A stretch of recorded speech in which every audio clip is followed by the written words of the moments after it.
Welcome to Season 2, Week 2 of the Community Clash League by Heroes Hearth. My name is NotParadox, and I will be hosting this awesome event. Here with me, Twitch partner, 500 plus casts under his belt, the man with a shiny enough head you can see the future with it.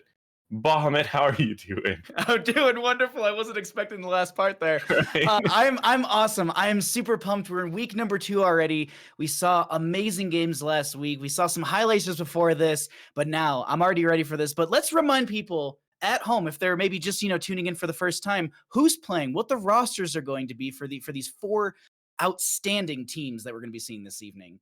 We are going to be starting out with the members of Not Safe for Work from Home with Russ, Turk, Selenityy, Coffee, and Kiyeberries. You and I were talking about this before the stream, and you had noted that this team pulled out that 20 talent tier turnaround, and they're just such a strong force at that 20 talent tier. Will that be another factor for tonight, or will it get shut down? That's kind of the storyline that I keep thinking about as I look at this first team. Oh, yeah. And I mean, they're also going to be going against Big Ding Energy, right? They're going to be going against a team that was the most coordinated out of these 4 teams. They clearly practiced way more than these other teams, but now these other teams have had more times to practice. That's Jazzy, Alora, Mockery, Vipey, and Alicia Wins. All huge players in this community, which all of them have very unique play styles. And then we'll also be seeing Little Rubies. We've got It's Lashes, Liam, Trixler, Kagiri, Lakefu. A lot of strong players on that team. We'll see if they're going to be able to pull out a win this evening. Oh, yeah. And then the PentaNoms, which is my personal underdog. I really want to see them grow the most. I mean, they had a rough showing that first week. Individually, they played well, but together, they need to work on it. And I'm very excited to watch them grow as a team. We've got Tim from Hero Fitness. We've got Kyle Fergusson. We've got Mewn, Tatskichu, as well as Misspaws. So overall, I mean, these are really awesome. But what are the standings looking like? I mean, we just had last week. For those that missed last week, what are we expecting? What are we seeing out of this? What have we seen out of the previous week, Baha?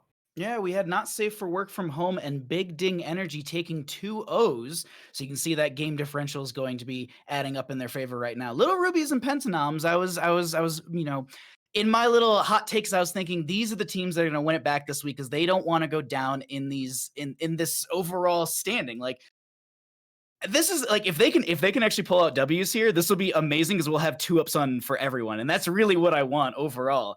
That's the one thing I'm most excited about. Though overall is just going to be the storyline of week number 2. Because if everyone is even into week number 3, man, that's going to be interesting next week for us. But we'll get there when we get there. Those will be our standings for us for now. Oh yeah, and the other thing is what I mean. The way we're playing, I got the teams a little mixed up. It's PentaNoms versus Not Saveable from Work from Home, and Little Rubies versus Big Ding. So you're right. Everyone could end up sneaking out the wins this time, evening out the draft. So it's gonna be pretty awesome. But the idea, what we're doing, we're starting off with a round robin or Swiss format, right? The basic idea is each team gets to play against each other team, giving them opportunities to come back if they have any losses, and then we're switching it into a page playoff format. What is a page playoff format? Why do we do it? What is the purpose of it?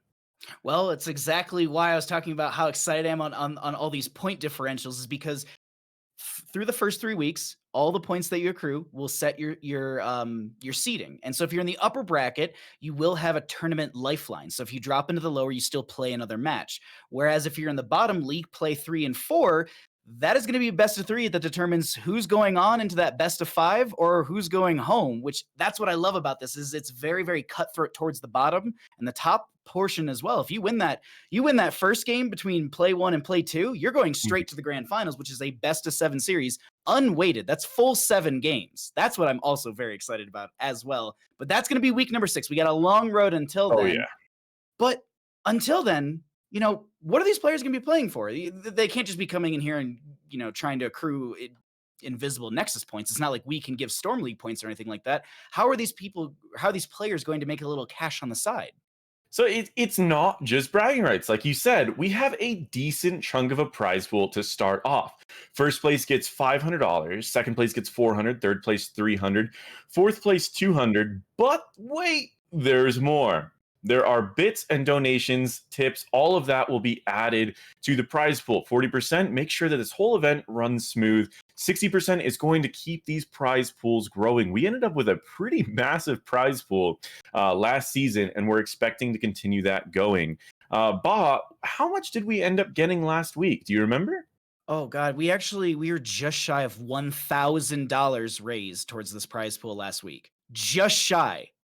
Oh yeah, that like I saw that like the admin sent me that number at the end, like it was like Friday or something like that, like right before the weekend. I was like, "Are you serious? We raised that much money?" And that goes back towards these players. Like they're going to be able to make money from this, and what you put back in goes into them. It's not like we're gonna take this and give it to Bandit. I mean, he has a very big contract, but we've got money set aside for that. It's not that big of a deal. So either way, I'm just super excited about this. And you know, there's also going to be I keep seeing this juked everywhere. Do you know what that is? So if you guys are unfamiliar with Juked has helped us out getting this rolling. Juked is helping us out. Now, if you guys have never heard of Juked, Juke.gg. It's an awesome website, collection of all of your favorite esports. You can follow different games, teams, players, while even checking out point of view streams for many of your favorite players. Check them out at juke.gg, and HeroesCCL should be right on that front page. So make sure to check that out. You can follow any of that. It's going to be, I mean, it's a really cool website if you haven't checked it out. Great formatting.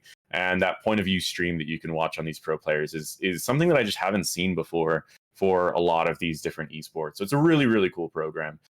With that being said, what are we going to be seeing tonight? I've talked about it, you've talked about it, but let's break it down. What are we seeing first? What are we seeing second? Now let's get to the meat and potatoes of our matches this evening. We'll be having match number 1, PentaNoms, going up against Not Safe for Work from Home. And then our second best of 3 is going to be Little Rubies versus Big Ding Energy. These are going to be 2 awesome best of 3s for all of you. And on that note, I think we're ready to go. So we're going to push buttons, and we will find ourselves rolling on into game number 1 here. We'll be making our way into Infernal Shrines. And as always, I like to kind of update everyone as to how we got to Infernal Shrines. The home team this afternoon will be PentaNoms. The coin flip actually went over to the side of Not Safe for Work from Home. They opted for first pick for game number 1, banning out Sky Temple and Battlefield of Eternity. Garden of Terror and Hanamura were banned up by the members of PentaNoms, and they have map choice priority, and they have chosen to take us to Infernal Shrines. Now, this is the same map, Paradox, where Turk and friends pulled out that level 20 Leoric March of the Black King turnaround over the mid lane shrine. Will that be the same thing here, or do you think Moon is going to be able to oh, no, I saw that. That's not happening. I'm shutting it down. Yeah, I honestly think that's probably what's going to end up happening. I think that Mewn he plays with Turk. He knows who Turk is. He knows the strategies. A lot of these players also do a ton of research. I mean, we've got Kyle Fergusson, who's one of the masters at research. Of course, he's going to know the enemy team's strategy. So the real goal is, even if you know the strategy, can you counter it? Can you do something about it? Are these teams coordinated enough to close out these games before level 20? Do they know what an early game team comp looks like? And have they practiced enough together to deal with it? And that's really where I'm wondering about it. I think they know at this point what the strategy is, but it's really going to come down to, can they answer it? We see the Vikings.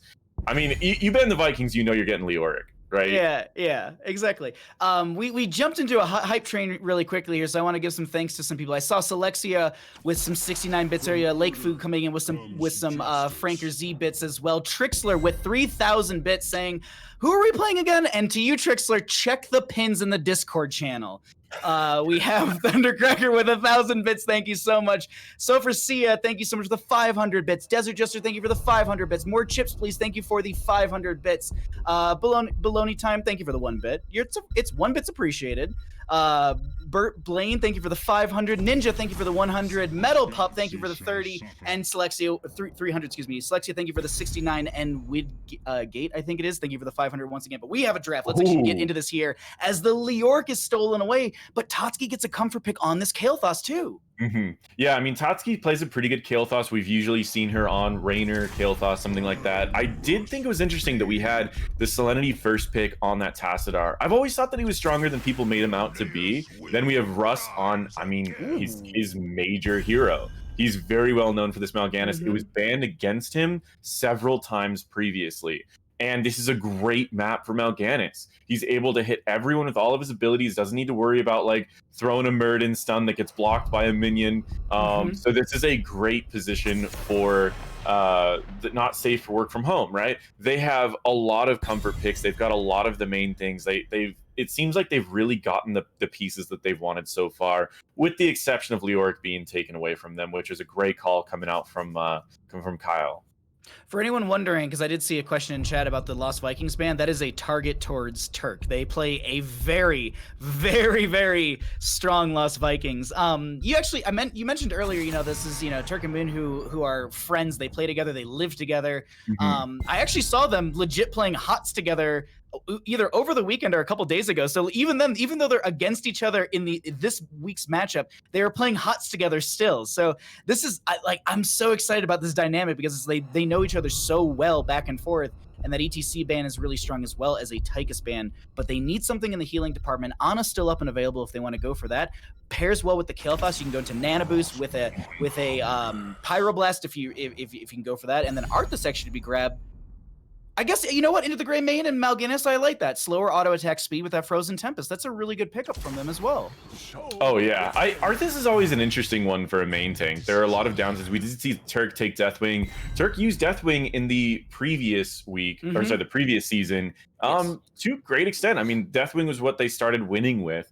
After so many other teams lost with Deathwing, Turk was able to sneak out the wins with it. So I think that's a solid pickup. Now we're just waiting for this last pick, most likely a ranged auto attacker.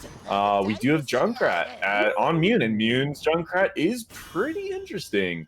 So it should be. I feel like I saw Mewn spamming this in Storm League before these games, actually. So this is a well-practiced Junkrat as well. But I mean, it will have really good disruption for the Mal'Ganis Greymane. Yeah, I mean, it is very disruptive. Mal'Ganis is always has a challenge against Junkrat because of those traps, right? All you do is drop down a trap in positions where Mal'Ganis needs to sleep through, or where Mal'Ganis needs to use his Q through, and he just gets locked in place. And then if you combine that with Sticky Wicket, you end up with a silence, which is also very killer against Mal'Ganis. So you can silence them, giving your team time to set up whatever they want to. An Ana grenade, turning off Mal'Ganis' self-healing, as well as Deckard's healing. I mean, and again, we see Kiyeberries on Deckard, which is something that is scary. So this is going to be a very close game. I'm very excited about it. We did have Jay Hevrel, and excuse me if I butcher your name, 10 subs that he just gifted, which 20. Is awesome. They did back-to-back 10 bombs. Back-to-back 10s? Okay, right on. Sub bombs coming in. I saw that there was a lot of bits in here as well. 71 bits from Bologna time. 8-bit Dame, thank you for the 800. Angry Dwarf, thank you for the 1500. Corf, thank you for the 5. Blunt Duchess, thank you for the 100. If we missed any of those in chat, we are so very sorry. Another 10 coming in as well. Seriously, thank you so much. But we are here in game. Let's go ahead and see what happens. On the left-hand side, we got PentaNoms with Tarask, Kyle Fergusson going to be on the Leoric. We've got Misspaws going to be on the Ana. We see Mewnfare is going to be on the Junkrat. Tatskichu will be on the Kael'thas, and Big Scoop on that Arthas. Oh, yeah, of course. On the right side, red team or orange, because we go with colorblind mode for you guys. We've got Not Safe for Work from Home. We've got Russ on his Mal'Ganis, Kiyeberries on her Deckard, Coffee playing Greymane, Selenityy on Tassadar, which is a little new. I'm excited about it. And Turk playing his Deathwing.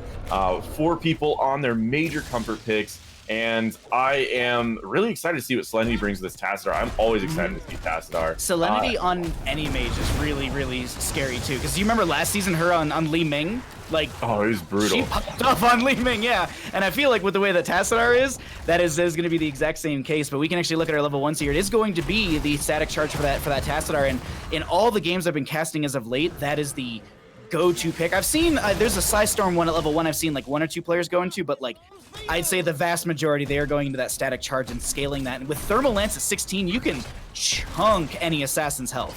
Oh yeah, I mean, I actually still go W build, but I still like that talent at level 1 because it just scales you into the late game. Like the W talent's like, oh, you don't have mana problems, but like this is like, okay, if the game goes a little too long, guess what? You're scary. And that's what they like too. And I think that's part of the reason why they went with Tassadar. It's like, well, we might have to hit that late game and it still is really nice in the early game. You get a lot of wave clear, a lot of AoE. I did also want to point out with Jay Havrel, that last train that he did was 20 more subs. Wait, it was so it's 40 total? 20, he's at 40 total. That is Dear crazy. Lord. Dave L from last week who dropped the big tip, it just came in with $200, so we've matched our player cash donations. Thank you so much, Dave L. You beautiful human. As Russ is going to try and use the felt claws to get out, we'll be able to do so. I want to bring this up, and I might have skirted this because I was reading chat probably, but they picked a Deathwing into Leoric, which typically in that matchup is very difficult for the Deathwing because of the fact that Leoric has that self-sustain as well as the percent-based, drain hope. So, because I just saw Deathwing take flight, like, are they going to try and play away from Leoric a little bit? Because I'm kind of getting that feeling now that I keep watching Minimap and see Turk constantly out of top lane. It is challenging. I mean, there were a few people that brought out a lot of numbers after Deathwing came out, and they were like, what are the real counters against Deathwing? And the #1 counter was Leoric. Leoric in the early game wins in the 1v1, and Leoric in the late game could cut his damage in half or just auto attack him to death.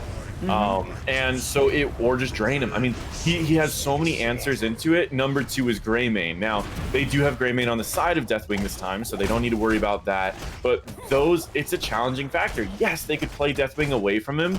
I think ultimately they're just not going to think about it too much.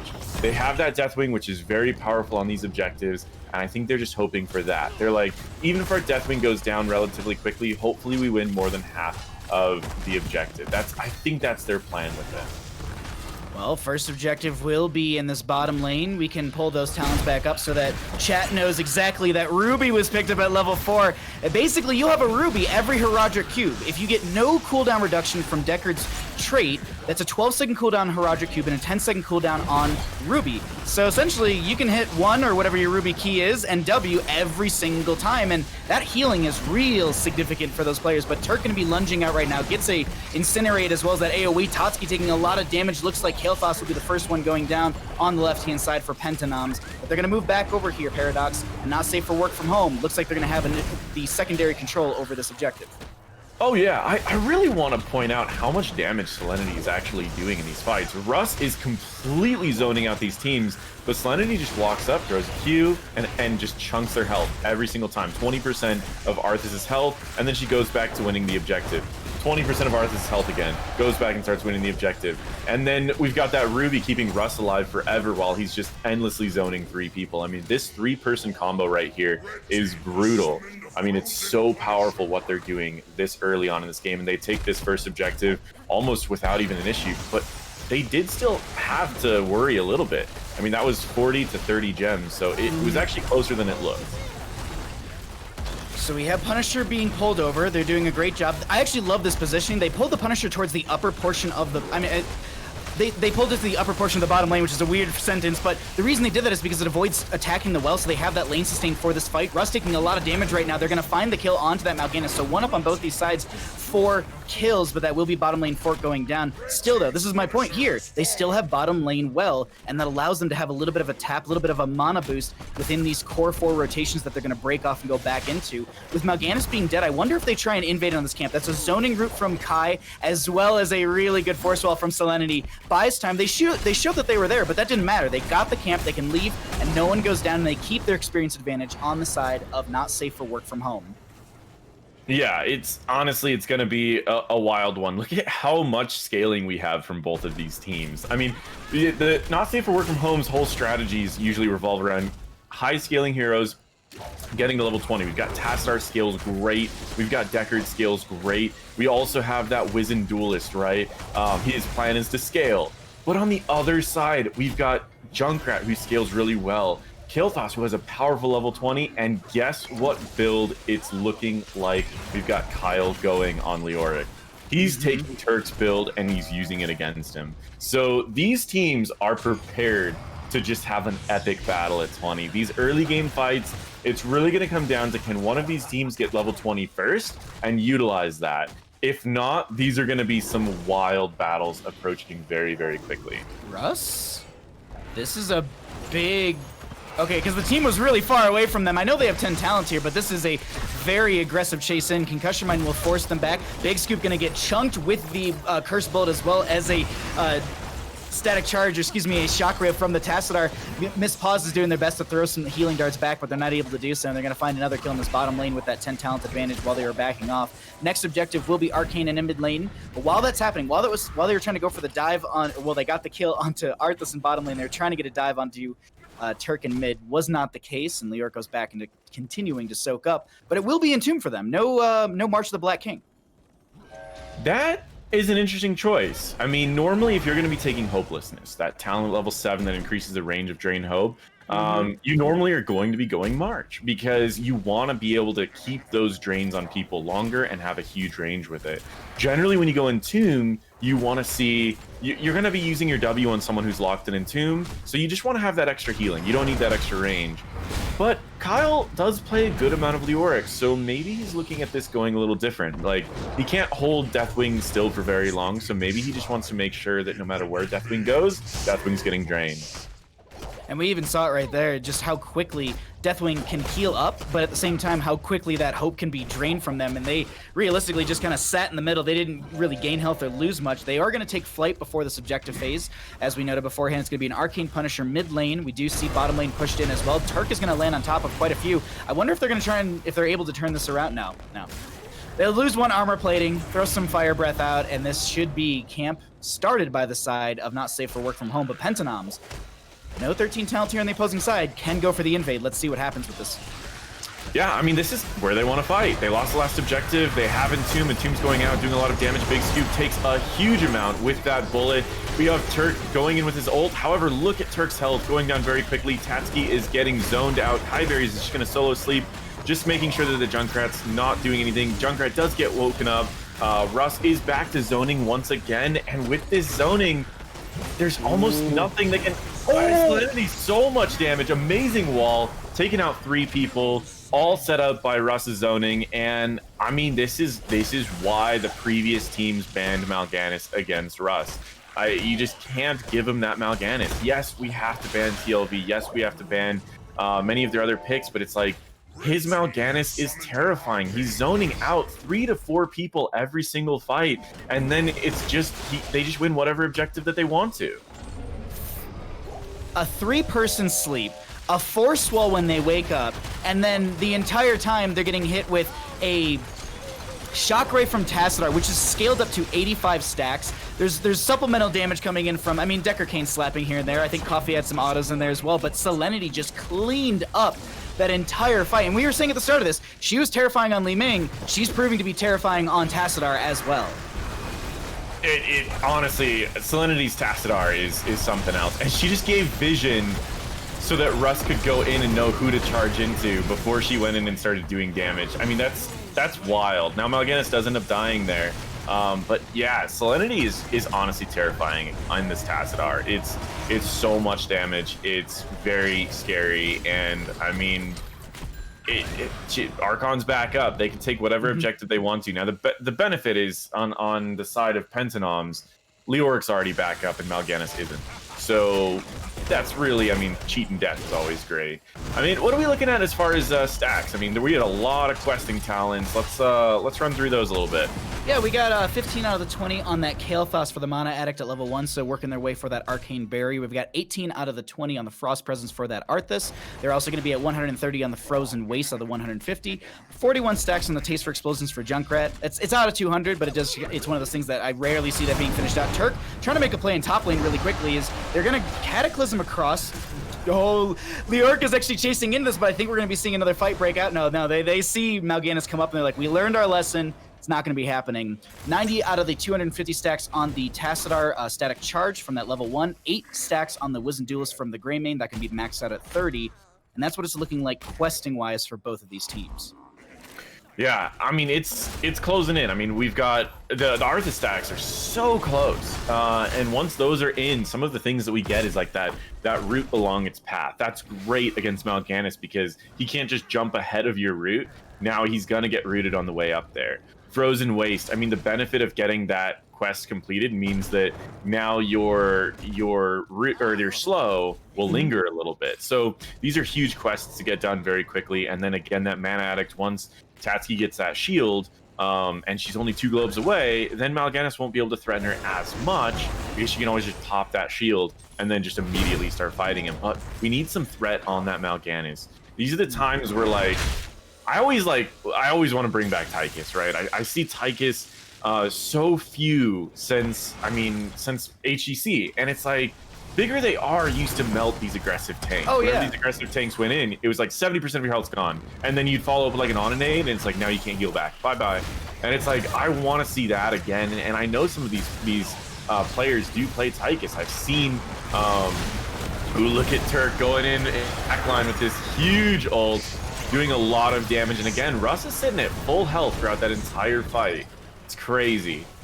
Kyle actually getting picked off by Coffee on the top right of the screen. Tatskichu getting very low. They're going to chase in further beyond the fort. They don't care about the armor mitigation. They get 1 kill onto Tatskichu as well. The Turk very, very low. Big Scoop is just trying to get out of here. Tassadar gets a huge shock ray onto them, and that melts most of their health. That Thermal Lance from level 16. 8% of their maximum health for the first hero it hits. Whoo, that's getting a lot of value right there, but Moon is going to be in bottom lane just trying to push down this fort, realizing, you know what, the objective's up. We need to keep clearing. We need to keep soaking. They'll rejoin the friendly team, probably going to try and save top lane as quickly as possible. Greymane, though, will grab the Bruiser camp on the right-hand side, trying to add some pressure with this potential Punisher in their favor. Mortar Punisher, it will be.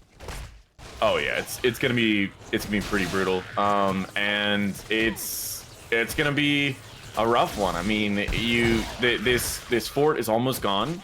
We have Mortar Punisher, which scales very well in the late game.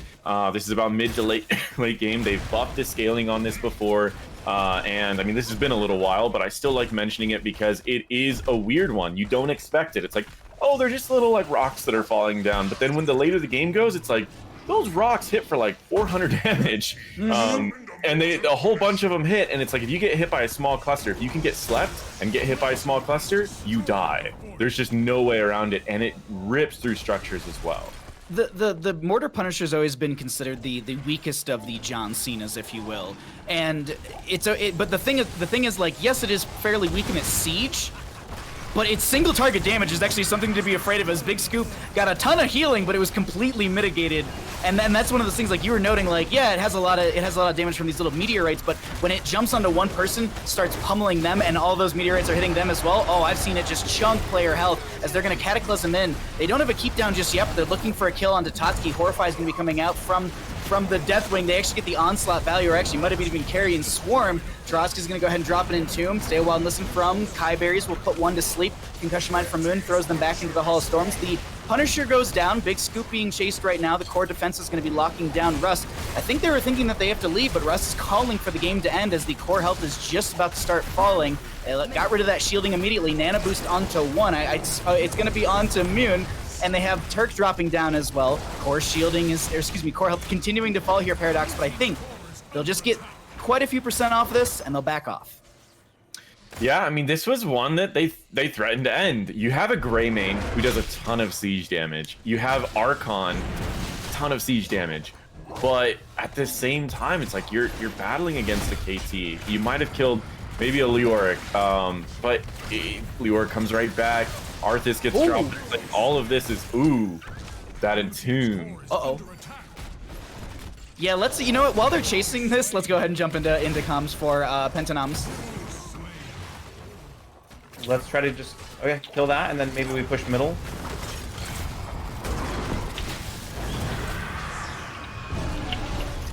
Alright, he peeled him. Alright, it's okay. We just want to push middle. It's fine. His death is more staggered. We don't want to like get camps out and I can do ghouls if we want to get middle. like we right should now. take this camp so they don't get it. Okay, cool. I gotta stop top. I'll push out top. Okay.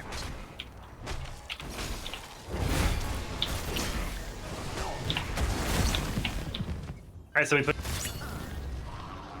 Well, some good calls right there. We got to the tail end of that. I realized way too late because they were winning that fight, and I was like, yeah, they're winning this. And then I was like, wait a minute, we should jump into their comms. So yeah, we gotta hear a little bit of the comms right there, and so some good shot calling coming out right now. And I think maybe just they had to kind of get their feet under them in this game as Turk is going to drop down. Paradox, will they be able to get out of here? Tatskichu very low, pops the Arcane Barrier.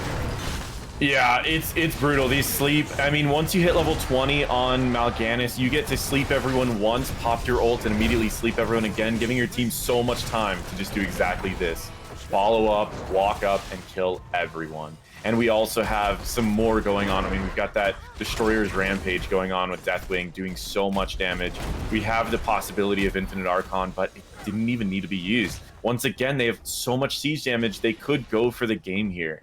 I mean, Deathwing's a little low to try to go for this. They can't heal him up. But at the same time, they have a ton of siege damage with Infinite Archon, as well as a Greymane, 7 stacks on Wisdom Duelist. They could easily take this game, but it's all going to come down to this play coming out from these last 3 members of the PentaNoms. Mewnfare doing his best to try to get everyone low. Turk's taking some damage, but gaining a lot of his life back.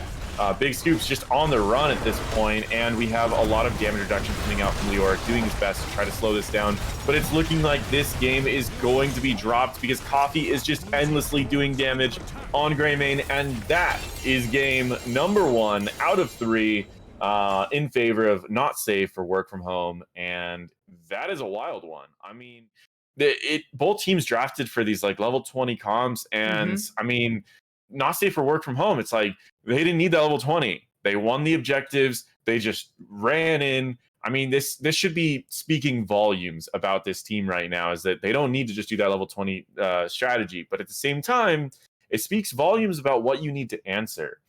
After watching this game, unless you're willing to really draft around it, I don't think Russ should ever get Mal'Ganis. I really don't. No. I think this is, hey, all the CCL teams, this is why you ban out Mal'Ganis against Russ. It's like there's a team that I cast a lot where they get every single game they have Samuro banned out against them. You just do your little bit of research, or at least just now respect the crap out of it, because that was terrifying. Like 3-person sleeps, consistent backline dive, consistent just survivability as well. I think there was like 1 or 2 deaths. It was 3 deaths for Russ, but those were, I guess you could say, calculated feeding, or Mal'Ganis feeding as he should. It's like when a tank, yes, you died 3 times as a tank, but you set up so many win conditions for your team. That is terrifying. And I don't think Mal'Ganis comes through in any of the other games I would expect the rest of the season. Oh, yeah. I'd imagine you need to treat this like Liam's Urel. Liam's Urel won every single game, and then they banned him, and that was the only way that they beat that team. And against this team, you got to remember, Little Rubies was stomping in the early game against Russ. And he could kind of play anything, but they just kept banning Mal'Ganis. Now, they didn't end up winning, which is where the strategies come in. You can't just ban Mal'Ganis. You also still need to have a strategy with your team. But I think step 1 to beating Not Safe for Work From Home, ban Mal'Ganis, maybe ban Vikings on the maps that it works on, and then work from there on what you plan on doing, because ultimately it's going to be a rough one. Which MDs, thank you for the 500 bits. Very much appreciated. Thank you for all the bits during the game. Sorry if we missed any of those. And Dave L, thank you for the Did Dave L tip another $200? Am I reading this correct? No, I think that was the message from the old one. Yeah, so it was just the message from the old. I was just like, wait a minute, do we have $400? Damn. But either way, thank you so much for all the support this evening. We are getting closer and closer to that prize pool for these players for tonight's goal. We are waiting for just a map pick selection from one of the teams. Looks like the members of PentaNoms wanted first pick priority for game number 2, forcing the map to come out from Not Safe for Work From Home. If you're kind of the winning team here, and we had, just to refresh everyone's memory, Garden of Terror, Hanamura, Sky Temple, and Battlefield were all banned out. We were just on Infernal Shrines. What do you go into?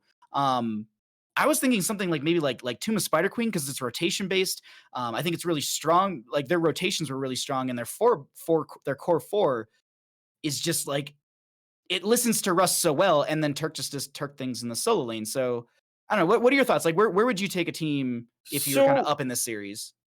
If you're up, right, I would imagine if you're the level 20 team, right, the team that always wants to say level 20, you want to try to go to Tomb of the Spider Queen. It takes a long time. I mean, the other thing too is, I mean, if you're looking at maps that are high coordination versus maps that are heavy team fight and objective based, if you're worried that the enemy team has more coordination than you, you normally want to take us to like BOE, where it's just racing, not a lot of macro, team fights. That's all it is. If you have a ton of coordination, you could go for a map like Dragonshire. And you're thinking that it's the other way, or like you can outplay them because you force them to overcommit to an area and then you just destroy all their structures. You force them to undercommit and you get the dragon. And it's a really, really cool map if you have that coordination, if you've got a great shot caller. And it appears that we might be going to Dragonshire, actually. We're getting our lobby set up for that that map exactly. Master Zed, thank you for the 1,000 bits. 8-bit, thank you for the 5 bits. It looks like Slexia once again. Thank you for the 69. Mr. Zed, thank you for a 169, and Witch, thank you for the 2 bits. But Dragonshire, and 500 as well from which I must have. Oh, I think I did miss that one before. I saw it and then I was like, wait, we have a point to make really quickly and get a lobby set up. But we're gonna get players in here in just a second. So for Dragonshire, it's still going to be, you're going to have that solo lane matchup that's going to be on an island per se. You want to maybe grab someone who has a little mobility to rotate up there to maybe get a pick. This is where Maev typically pops in. Genji used to be that hero. Zeratul could be a priority. Greymane's often a good one for that as well because of his he can close that gap with Dark Flight or even just disengage and roll away in case things go a little south. So overall, like, I'm really interested to see, one, the solo lane matchup, but 2, what the core 4 will look like and how they're going to do rotations. Will it just be kind of like a 1-1-3? Are they going to do like a 1-4 and have standardized rotations? Do they try and look for something divey, or do they go more pick comp? I know Stitches isn't like a big priority for a lot of teams, but last season we saw Leon Black pull out of Stitches and it absolutely annihilated on Tomb of the Spider Queen. They had like 50 plus regeneration globes. Like their health pool was just 10k plus. It was something dumb. Like it was just entertaining through and through. I think if you have a favorite, if you have something that you're known for, it's always great to bring it out. Leon plays an amazing Stitches, and so it's just something that he was known for. He brought it out when he knew it was going to be good. Yeah, I mean, Dragonshire, like you said, it's a map that's heavily based off of that solo lane. If your team is constantly winning the solo lane, then you will never lose the objective. So then it forces the enemies to overcommit to try to help out your solo lane so that you can come back and try to win if you're losing the solo lane. So that's one big piece. But there's also some really crazy stuff if any of these teams want to get a little wild with it. One of the Team Liquid special, right, where they would run Tracer and they would run the Lost Vikings, and they just ran the most wild comp, and they won 87% of the time against teams when they were doing that. And it looks like we're getting into it, so we'll see what we've got. One of my favorite strats on this map is just draft a lot of siege, and even if you're losing the top objective, just send everyone bot. Right? Just send everyone bot and just take everything, and then you just swap lanes. And even if you're losing bottom, just take everything top, right? One of my strategies, because it's super easy to do. It gets you a huge experience lead, and it's surprisingly strong because the other team, you're always drafting more siege, so you're always going to win in those races. So something that I always like recommend if your communication's not great, and you're going against a team that's definitely played more on this map, just do a simple strategy that just works every time. Well, keeping things not simple, something I was thinking about, you're talking about Siege, and I was like, Sylvanas, I couldn't remember if she was banned out in game number 1. She gets instantly banned, so we don't have to talk about that. Zul as well, but Sergeant Hammer, actually. I've seen some teams run Sergeant Hammer to control bottom lane, and they go with, they just pick up a couple things that it's like, all right, well, if you try and step to our Sergeant Hammer, we've got some tools to disengage that kind of, that kind of aggression, but Mal'Ganis to be banned out. Are we really surprised by this? And since they have first pick, they're going to ban out the Tassadar. Okay, interesting. They're really valuing it high. We do see Joanna being picked up first. Russ plays a decent amount of Joanna, but we also have Tim, who plays a lot of Joanna as well. Great pickup for this map, and it counters Garrosh to a pretty decent extent, because anytime that Garrosh throws, you press trait, you walk away. And you're perfectly fine. You don't need to commit any mana. You don't need to really commit any health. You get out. But we do have that Leoric first pick in from Turk. Now, the downside, I would say, first picking your solo laner on Dragonshire is a challenge because it's very easy to counter. Yes. There are a lot of counters to Leoric on a map like this, and that means that they need to get creative on how they're going to keep the opposing team from getting dragon after dragon after dragon. It's going to be... I was wondering about this. So Kyle does a lot of analysis and plays a lot of solo lane and all that stuff. And the one thing I was wondering is like, do they Urel into this because of the mobility, the harassment, and the control that you can have in the 5v5, or are they going to try maybe play some ranged into Leoric? Because I know that's sometimes something he's considered. He's breaking the meta. Typically, we look and say, all right, there's a bruiser in solo lane. I need to play a bruiser to counter the bruiser. But it's like, well, sometimes you can play ranged into those bruisers, and it makes their life a living hell. But they're kind of seeing something being formulated here. They're going to get rid of the Rhaegar. No bloodlust shenanigans coming out from the side of PentaNoms for this game number 2 on Dragonshire. Bandwest for the right-hand side, anything that you want to prioritize, both teams need a healer. Yeah, I mean, you could try to choke out the healers, but I mean, Kiyeberries plays everything, right? That's a hard part. You ban Deckard, she grabs Anduin. You ban Anduin, she grabs Deckard. They had next pick, so there's no real way to do that.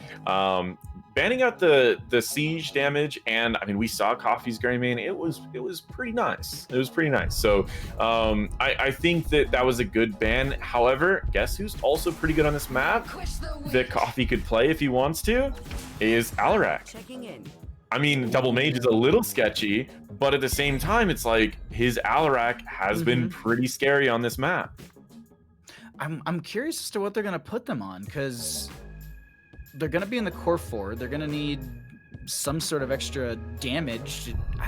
We'll have to see here, because like I'm looking at this on, I'm like, I feel like the nano boost is just going to be for Jaina, but like maybe it's something else. There's actually the Genji for the solo lane rotation for the potential pick onto Leoric, and I wonder if Meudon is actually picking that up. Oh, I was like, I want the Uther, but I think Whitemane's good too. She does have a pacify. I can't remember the name of the talent exactly, but she Subjugation. Subjugation, yes. She's got Subjugation, which is actually a huge impact in some of these team fights if they can get into that single target that does get subjugated. This last pick, though, I feel like it's going to be a Hanzo for some reason, like Arrow into Mosh Pit into Ring of Frost or something. I don't know, like Hanzo feels right here, but I'm like Coffee. I don't know if I've ever seen. You never know what Coffee's gonna bring out. I'm like, I can take guesses. But Coffee sometimes will just throw something that I've never seen. It reminds me of like Alex Dids, right? Alex Dids, whenever I saw him draft, I was like, oh, he's just gonna go, oh, nope, that's weird. And like every time, it was like never what I thought. Coffee, it's like he likes those burst mages, and his only auto attacker really that I see him play a lot is Greymane. So seeing Greymane banned, they kind of force him into double mage, which this is where I've seen Misspaws go that big AoE ult multiple times, and that ult is amazing with Genji. However, these are the times where I just wish we had that 40 armor. You're going against double burst mage. If you had 40 armor against double burst mage, you're in a really good spot. And guess what? Level 20 upgrade, everyone's unstoppable. So if you group up, Russ is going to go for a Mosh if you group up. Well, guess what? Everyone's unstoppable. 40 armor. They all walk away from Mosh before that unstoppable drops. But wait, Paradox. What if they use telekinesis to pull them out of it? Oh wait, unstoppable. Unstoppable. Unstoppable. Let's get into game number 2 here, Paradox. We got the members of the PentaNoms on the left-hand side who are going to be trying to take us to game number 3. We got Tatskichu on the Raynor. Tarask is going to be on the Urel. Misspaws will be on that Whitemane. Big Scoop will be on the Joanna, and we see Mewnfare on the Genji. Oh yeah, and on the right side, we've got Not Safe for Work from Home with Russ on ETC, Turk on Leoric. We're expecting that crazy ult at the end. Coffee on his well-known Alarak. Kiyeberries on Ana. I haven't seen her on Ana very often, so I'm excited to see that. And Selenityy playing Jaina. Base mount, base skin. Just going to point that out for everyone at home. Just no mount synergy with the team, nothing. I gotta say, this is going to be a rough one for the members of Not Safe for Work from Home. If you don't have that mount synergy and skinergy, it's just so much harder to play the hero. We do have Turk trying to find a flank onto Kyle, or maybe even the entire team, but it doesn't seem to work out as Kyle is protecting that flank position as Turk takes a lot of damage. That's going to be a huge power slide from Russ. They get a blow up onto 1 to 2. That's going to be a double kill in favor for the members of Not Safe for Work from Home. Yeah, it's gonna be a wild one. I mean, it's gonna be rough because you have Alarak, and if Alarak gets a slight lead in the early game, that sadism makes him blow people up. And you're gonna have that slide from Russ followed up by a combo every single time. So Whitemane needs to be perfect with it. Now the benefit is when Whitemane gets to level 16, has subjugation plus the bouncing laser, that's going to reduce the damage of either one of the mages by 50%. It's going to be very, very powerful, but they need to get to 16. Now, we've got Meudon Genji. We've seen Mewn play a very strong Genji over and over and over, but each game has been a loss on Genji. So the downside is like you get those kills, but he doesn't bring a lot of macro, which means that he's relying on his team for macro. We do have Joanna that can cover a lot of the wave clear, but are they going to be on it on the camps? We see the right side, we see Not Safe for Work from Home grabbing the camps already. On the left side, they're a little late to it. And it looks like they're not even going to go for it right away. That's going to give a decent experience lead over to Not Safe for Work from Home, and that's going to give them control if they want to try to invade on any of these camps. Tatskichu gonna stand on the point immediately. They do back out from this, though. They get that channel right there for now. We do see on our minimap, Kyle is sitting on the point in top lane, so they will be kind of swapping these over. Tatskichu gonna try and put a little pepper onto Coffee, who's able to get themselves out of their power side from the ATCs, gonna be able to control this fight once again. Joanna pops the Iron Skin, they're able to back off for now. Dragon is channelable for PentaNoms. Unfortunately, no one available in mid lane to grab that. Genji is rotating, but so is Turk. And Big Scoop is living? Yeah, Coffee missed a combo. I mean, that was an odd one to miss too, but hey, I mean, last time we saw him on such high ping, maybe he just got used to the high ping, and now at this point, he's just gonna have to relearn playing on low ping. But either way, one missed combo is not gonna be the end of the world. They still have a pretty good lead here. Yrel is dominating top lane, getting some extra damage off, getting a little low on mana. So this may be actually the time for either of these teams to try to make a play. Dragonite once again channelable for the PentaNoms. Moon sitting in the bush over here, waiting for the enemy team to potentially leave lane so they can go for the channel. They're actually going to leap over. They should be able to grab this. Leoric is in top lane in time, and they stop the channel, so they'll grab the mid lane experience. And with 2 kills up in favor for the side of Not Safe for Work from Home, we are still seeing a fairly even experience bar for both teams because the rotations have been strong. They're making sure they're not missing any experience, and that mid lane wave clear is so critical. And Genji not the quickest clear, but at least they have someone still getting that experience, keeping them up in this game number 2. Oh yeah, and there's a chance that he might even be able to stop rotations here so they miss the soak. He doesn't go with that. He goes with the safer plan. Honestly, he's just trying to cover the soak for his team, sit back, maybe interrupt once or twice, and go from there. Yrel is able to take back top. Bottom is also going to be able to take back. And we also have Genji who can sneak back down. If these end up gaining control on blue, he could quickly channel this while nobody's near. But instead, it's going back in favor of red one more time. This is kind of just standard Dragon Shire that you'll normally see. Just the back and forth of each team's gaining priority, losing priority, communicating to make sure that they're not losing anything major. Russ was checking that camp once again. They just couldn't see as many people in the lane, so they're like, maybe they're grabbing siege, maybe we go for the invade. And Russ just doing strong tank things. Like, I've had a little coaching as of late, so I'm watching Russ and I'm just like, man, yeah, that's exactly like they don't need to be pressed into the enemy face consistently. They don't need to be always power sliding in off of cooldown. They could just go around, check camps, making sure that they're in position to potentially set up the team for a win. And now that they're showing in mid lane, they're going to try and step into this. It is 3v3. Selenityy. My brain just instantly jumping to different names. Selenityy taking a lot of damage right there, but won't get picked off. I believe they tap well. Combo coming out from Coffee. Power slide from Russ. Won't find the stun on Tatskichu. A little bit of a giggle beam coming out from Misspaws, but they're going to cycle back, tap well, and prepare for another defense over this bottom lane. Yeah, I mean, one of the things, there's a lot of small little details. Russ ended up getting dismounted by just a small hit, which was the difference between Tatskichu getting taken out there after that combo, and just small little details that you can always do that you never know would change the game. Are you watching this right now? I'm sorry. I know that there's a fight in bottom lane, but are we watching this right now? Just Turk and Kyle were literally just doing laps around the top shrine, just not hitting each other, just literally chasing each other. I'm sorry to cut you off, but it's just like, I have never seen anyone do that before. I mean, sometimes when you don't have enough mana to really trade, that's the downside about Yrel versus Leoric, is she's not a hard counter to Leoric. In fact, I talked to Liam about this a little bit, and he's like, it's a skill matchup. He goes, ultimately, you want to make sure that you can always knock back Leoric whenever he drains, but he'll likely use his E to try to avoid that. He burns a lot of mana doing that, but it's still a skill matchup. So we've got Turk and we've got Kyle Fergusson, both very strong players, but it's not just a guaranteed win. There are stronger counters against Leoric, but I think Kyle just felt confident on this Yrel, so he stuck with that. He did end up getting his tap back, which means he has more mana to try to fight Turk this time. Russ is going to chase Genji, but just chase them away. Meanwhile, in bottom lane, since Russ is chasing said Genji, they're going to get control once again. Coffee coming down here. Did go into Show of Force at level 1, or excuse me, at level 4. Currently sitting at 110 sadism. That should be higher, but they went for Applied Force at level 7, reducing their sadism by 10. So the overall Alarak sadism is technically at like 120, but due to that reduction, which gives them 20% push and range for the telekinesis, that's definitely a trade that that's worth taking for them, as the Dragonite, first one of the game, will go over to the side of not safe for work from home. Yep, we've got a Dragon Blade coming in right away, trying to take out Coffee as fast as possible. Coffee does pop Unstoppable, does a lot of damage with it, but is going to get taken out. Kiyeberries also going to get taken out. She gets the Nano Boost off right before she gets taken out. But Selenity's not really going to be able to do too much with this Nano Boost because she's going to be in fear of just getting jumped on by Genji, which is exactly what happens. And now the Dragonite is just all by himself.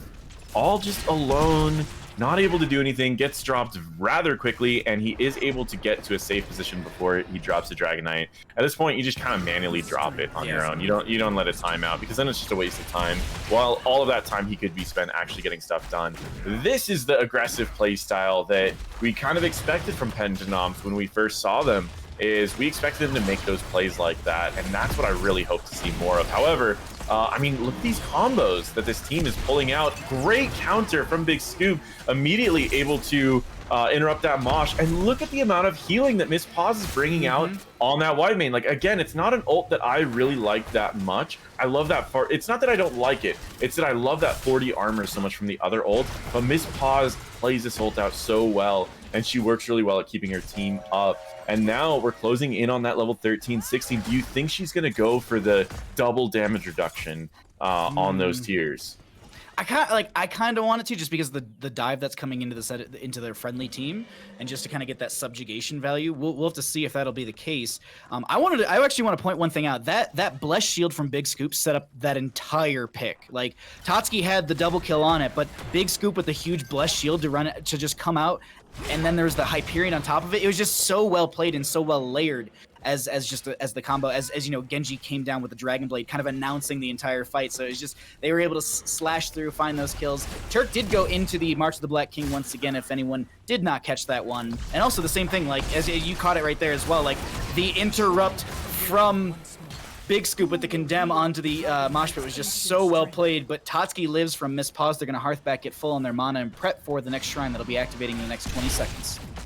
Oh yeah, and we do see Subjugation being picked up at 13, and then level 16 is where they can hit 2 different people with Subjugation, and most likely she'll fire it off on ETC because he's the closest target, and then it'll likely bounce to either reduce Coffee's damage or Selenity's damage. Either way is a win. 50% damage reduction. But the other thing that's kind of a hidden feature about taking these 2 talents is it not only reduces the enemy's damage by 50%, it actually also reduces the enemy's armor by 10%. Which is something that it's huge if you're going to try to play aggressive like the Genji is doing. So they'll be able to reduce the damage of Coffee or Selenityy and also give them a higher chance at dropping them. I need to help with one thing, if you can take over for a minute here. Yeah, no worries. I mean, I'm excited. We're waiting until 16s. We see, again, Genji playing as safe as possible mid lane, just doing what he can to try to keep everyone up. And then we also have the rest of this. I mean, we've mentioned this. PentaNoms does not do a lot of camps. They kind of just focus on their team fights. I think when PentaNoms chooses maps, I really want to see them start picking BOE. A map that you just go for team fights over and over and over. A map that you draft a little bit of race, which is already the Rainer that they go for. This is going to definitely be something that these teams need to look a little bit more into, because not safe for work from home is, I mean, they're really handling this macro so well. Let's get in their comms, because we do have a bit of a back and forth right now, and I want to check out what they're saying about all this. Whoa.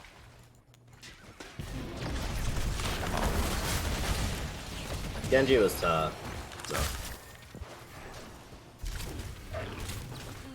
I thought we were going for the Joe. It's okay. Can someone start mid? I can't. Yeah, I'm on my way. Alright, thank you.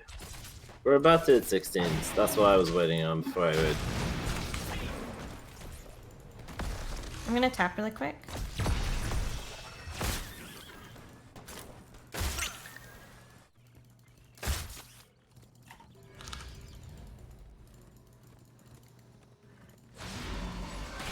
The moment I see something happening on the game, and I'm just like, this is it. This is when the comms are gonna pop off. Nothing. But even then, like, Coffee was literally stepping into gate and not saying a word to his friendly team. So I wonder if maybe that's just their comms always. That could just be their comms. I mean, surprisingly for a team that looks so coordinated, they don't need to say very much. Which, I mean, sometimes less is more, right? Silence is golden. And in this case, I mean, Mewn is taking a ton of damage, but we've seen Misspaws healing when she's ready to heal. He'll go to full health instantly. So when they're gonna pop Dragon Blade, he's gonna go to full health. And we do have 16s on both teams. We do see that shared punishment to put it on 2 different people. Mewn saw the combo coming out from Coffee and was like, oh, he can't do anything about me anymore if I jump in. Jumps in, but unfortunately these distractions aren't going to be enough. Top lane's taken back. It looks like bottom lane's going to be taken back, and it's just going back to another reset. It is kind of a calm area, but I would be interested to hop into PentaNoms in this case, just to see what they're planning now that they do have that even talent tiers. You needed to. I really needed you to like defend me there. Me? I'm sorry. Yeah, I needed something like to block it. I did miss my shield. Sorry. Did you get slept? I didn't see I that. got slept, and then because I was sitting there so long, she was able to get a grenade. You can cap bottom, this through middle. Cap, go for bottom. ATC's on the point. Just gonna pull them out if I can. Hero slain. I good job. Fire Oh, I got covers it. for Let's you. go. Well, Dragon Knight will be going over to the side of not safe for work from home as Genji does get picked up in mid. Oh yeah, I mean that was a rough time to join comms again. We've had some difficulties with picking it this time because it's like that was an amazing sleep coming out from Kiyeberries that locked her in place, and there's so much going on that as much as she's like, oh, I wish you were defending me, but at the same time, Tim was handling so much on there. He was covering the wave clear. He was double checking everything, making sure that everyone's good, checking mid.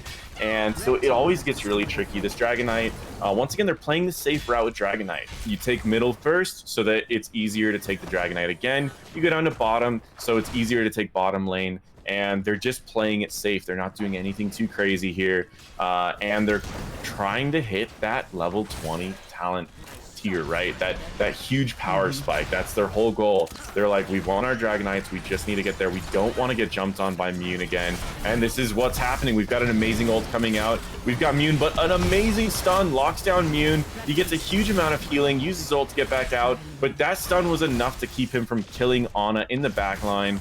And now it's kind of just back to a normal fight again. And the next fight probably won't happen until level 20.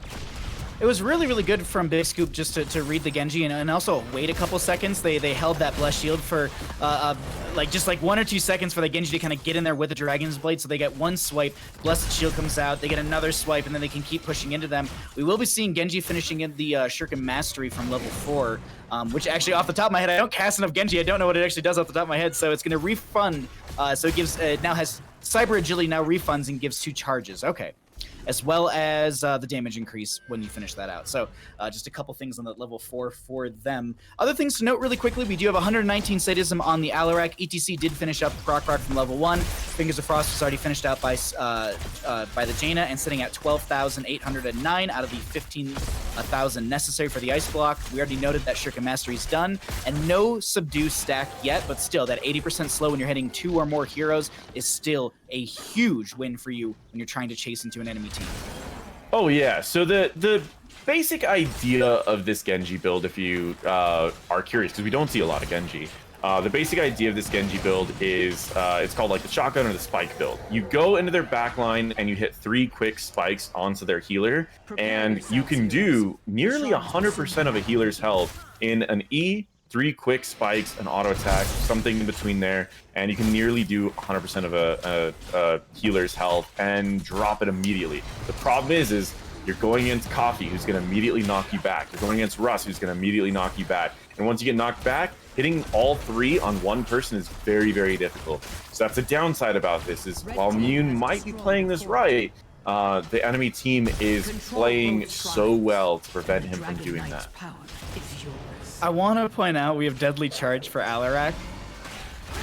And because I was just like, I didn't even realize 20s came through until I could actually, I heard in my headphones, I heard the charge up noise for that, and I was like, ooh, because that's not not every Alarak goes into that deadly charge at level 20, but I do love it when they do because it's just the hello, I'm here in your backline all of a sudden kind of deal is just always so entertaining. But they get one stall on this Dragonite, mosh pit onto the left-hand side. Tatskichu doesn't have a penetrating round to knock that out. They actually pull them out of the mosh pit with the telekinesis. There's going to be Alarak, the first one to go down. Sadism reset down to 90. That's going to be Jaina getting picked up as well. Currently have March the Black King from Turk off to the side. Kiyeberries very low. Condemn's going to pull them in. They find the kill right there. With that one, Misspaws is split, and the Turk is trying to get a chase onto them. Going to be able to just force them away, but no Dragonite channel available. Big scoop rotating to bottom, Genji to top, and we already have 3 in mid making sure they're able to grab this Dragonite. A late game Dragonite here is massive for them, Paradox.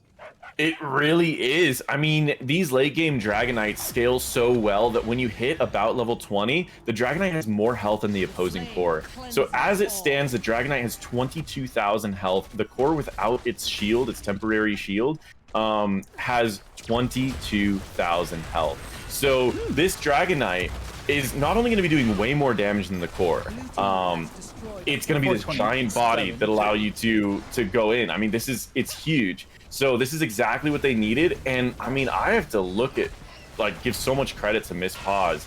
Oh yeah. Genji got stunned, moshed, hit by a silence, hit by literally everything. And Genji lived through all of it. He survived the burst because the 2 burst heroes had their damage reduced by 50%, and he survived all the sustained damage because she was ulting 2 different people and just healed through so much. And that was the whole reason that they won that fight right there. For anyone wondering, Misspaws has 47,000 healing, and on the right-hand side for Kiyeberries on that Ana is going to be 35,000. So, yeah, just keeping the friendly team slightly alive. Dragonite will go down. They get a double fort during all of that, and I'd say that's a mega win for them. That Dragonite was hitting for 428 in auto, really slapping down some buildings. This will be the siege camp grab for bottom lane on the right-hand side, and same thing to be done on the left. Taraska is actually going to be anchoring over here, making sure they're not able to invade. Huge Righteous Hammer. They actually pop their own Unstoppable, and they're able to get away so that they don't get pulled in by Coffee Telekinesis, which once again, just to note, that was reset in the last fight. It is going to be currently at 95%. I mean, and this build is kind of interesting because you can build up Sadism fast, but the downside about this build is that it is pretty dependent. Oh, we have a Leoric getting rather low. He does have Death March though, so if this goes poorly, he can simply just Death March drain off of everyone and he gets his entire health bar back. However, Mewn does not have the heal from Misspaws, and that means that he wasn't able to stay at that full health, and Coffee is cleaning up, getting all of that sadism back from everything but that one talent, and now Misspaws is going down last. This is a great opportunity if they want to just go right down bottom lane and close out this game. As far as siege damage though, the one benefit is they do have a Jaina. The downside is Jaina doesn't have Water Ellie, doesn't have Ice Veins, which means this Jaina does not have the siege damage you normally see in a Jaina. Alarak's auto attack damage is surprisingly high though, for being a mage, so this could actually still be a game closing out, and that's what it's looking like. Just needed to get that level 20, not safe for work from home, going with their usual strategy, and it certainly paid off again. Yeah, nano boosted Alarak with deadly charge getting into the backline. Woo! A blink, moshing ETC. Yeah, that's a rough go right there, but that is going to be our first best of 3 of the evening, going over to the side of not safe for work from home. GG. Well played. I owe 5 subs. It's seriously, I mean, this was a really awesome set of matches. I mean, it got so close near at the end. I was like, man, if PentaNoms even wins one fight, they close out this game. And it looked like they were going to go for it. If Misspaws would have healed the Genji before that fight started, which is difficult. Have you seen that heal range to get the Zeal on there? It's really, really small. But if she would have gotten it, that fight would have been completely different. Genji would have lived through all of that. The ult would have interrupted everything. It would have kept everyone alive, and that fight would have been completely different. And it came down to just like that one little detail, and PentaNoms would have been giving us a game 3. But with all of that, those were some awesome 2 games. Yeah, we're going to currently find out who wants to do interview, as my last message isn't going into the Discord channel. It is all caps Turk, so let me go ahead and pull Turk in to our Discord channel. I am going to get harassed very, very quickly, so let's get kicked off on this immediately. Congratulations on your 2-0 victory. How you feeling, Turk? Silence. Nothing. Turk?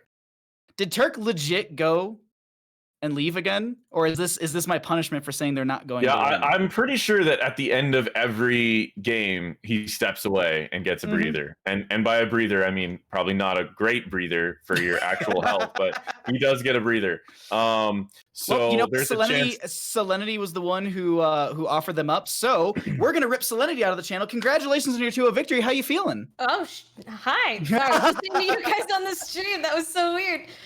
Feeling good. Feeling good. So going into the series, was there any sort of prep work or legwork or research you did into the team, or was it just like, oh, we got this? Like Turk just has all the info we need. I mean, Turk definitely is going to carry us regardless, but actually Kai was the one that did a lot of the research, and I trusted Russ to draft us and shot call, and it worked out as a good team. I got questions, but I'm gonna let Paradox in there as well, because I'm sure he's itching to ask some things too. All I really wanted to do is, like, I was so excited to see Tassadar, and you guys first picked Tassadar and banned Tassadar when you were worried that the enemies had first pick. You dominated on Tassadar, but is Tassadar really that much of a priority for your guys' team? I mean, we kind of picked it just to take it away from the situation, because he's obnoxious, right? He's got like walls all the time, and he can just do nutty damage by just standing still and throwing stuff out. So it's like not fun to play against. So it worked out on the first map, and then on the second map, it wasn't that big of a priority to us, so we chose to ban it out instead. Oh yeah, I mean, you guys. I was like, their whole strategy is get to level 20, and you're like, nope, we're gonna end this game before 20. And that, I mean, like, you were just dominating. They had some good fights in there, but with everything that you've seen from these two games, I mean, what are you guys learning from these? There was some really rough fights in that last game. I mean, what are you guys looking to that you guys think you need to work on for all of the future games as all of these teams start getting a little bit more coordination?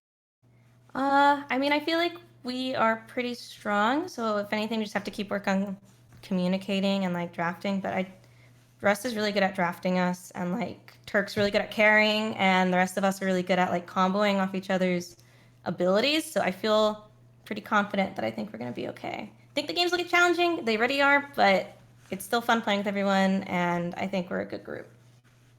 Yeah, right on. You guys have played really well. Oh, sorry, Baha, you can take over from here. Yeah, I have one last question before we get to shoutouts. By the way. Okay. Wow. Okay, all right. Well, we'll get to you in 1 second, sir. But what are actually no, we got both of you here. Thank you. Thank you. So we Turk has joined us if anyone in chat is wondering what's happening. So the one thing that I wanted to ask, and so you're now here, we can kind of talk about this. What are your comms like? Because we jumped in once and it was just silent, and people were just doing things and like making plays, but it was just silence. Like, are your comms very much of that, or is it just a very minimal communication?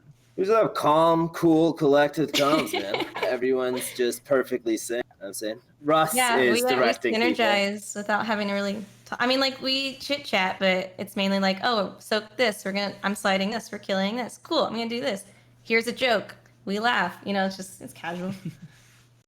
So it's not like super like sweaty pro comms where it's just like this person missing the person. It's just like, hey, let's go top. Hey, let's power slide. Hey, let's take the game. Hey, let's fight him. You want to fight? Yeah. You want to get funny? Sure.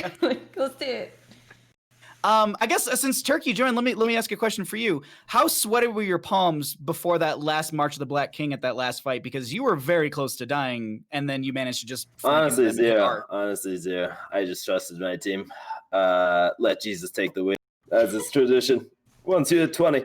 Dude, that's why our comms are cool, I think, because our entire objective revolves around hitting 20. So until 20, there's really not much to talk about. And I'm saying it's just not like, much to do. You just it's really role play. Everyone knows how to soak, how to defend and shit. Once we get to 20, the comms get a little bit more serious, I guess. So what you're saying is we should only jump in post 20 comms. Yeah, pretty much. Okay, if you want to see the excitement, sure. Okay, well, I don't know. Paradox, did you have a question for Turk as he kind of slid in here? I mean, when Leoric was taken away, you decided to go with Deathwing. Was it the same idea? Just, Deathwing's 20 is pretty strong, we're going with that? Or I was just running out of heroes, really. They banned Tychus as well, which was my next pick. Those bastards.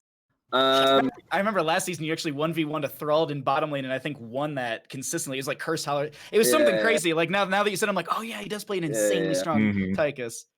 Tychus is fun. But yeah, I was just running out of heroes. I think Deathwing is just overall really strong with everything. I don't know, tanking, healing, damage, disruption, TC, has it all. So. Well, with that, thank you so much for the interview, you two. Before we let you run out of here, are there any shouts you'd like to give? We can start with Selenityy. Shout out to all of us streaming and to Heroes Hearth for putting this together and to chat for hanging out and giving hype. Appreciate it. Thank you guys for doing this. Turk? Shout outs to Moonshot this time for losers POV. I mean, it's becoming a little bit of a tradition as well over there. It's nice, man. All my friends. Seeing a different side. It is nice. Number one. Number two, NotParadox. Any thoughts on an update video on the Turk's Leoric, is it good? And the Deathwing's Leoric, is it good? My subs have been asking. I told them I'd ask you. Let's hear it straight from the horse's mouth. You know, I wasn't gonna like redo Heroes for a while. I was planning on like trying to hit a lot of the heroes so we could get there. But with these 2 extra games on Leoric, it might be worth doing another one. Okay, all right. So you're saying a maybe, perhaps? A maybe. You'll get a solid maybe from me. A hard maybe. I'll take it. I'll take it. All right. Well, thank you two for the interview. Thank you so much for the games this week. We look forward to seeing you all further down in season 2 of CCL. We'll see you next week. Actually, off the top of my head, I don't know who you're going up against, but I will let you know later this week. Anyways, thank you so much for the interview, and we'll see you all later on. Thank you. Alrighty, Paradox. That was our first best of 3 of the evening, but we're not done just yet. No. We've got another best of 3 coming in at everyone at home. Dear Lord, words are hard all of a sudden. But we are going to be seeing Little Rubies going up against the members of Big Ding Energy. You can actually see that match 1 was an 0-2 for not safe for work from home. So they're going to go up +2 in their score, and they'll be like +4 at this point. Like it's something, like they've got a really good game differential for our season 2 CCL. Oh yeah, I mean they're in a really, really good spot. Now this next game that we're going to be seeing, we're going to take just a slight break, but we will be seeing Little Rubies versus Big Ding Energy. Like you said, both of these teams had a really, really powerful showing week 1. I mean, Little Rubies dominated. They won every single objective, only lost because I don't think they were prepared for that level 20 powerhouse. Oh yeah. But at the same time, they were an amazing team to watch. Big Ding Energy, their coordination was by far a league above everyone else's because they practiced so much. Now that Little Rubies has had more time to practice, it's going to be really, really crazy to see these 2 teams. But we're just going to take a slight break, and we will come back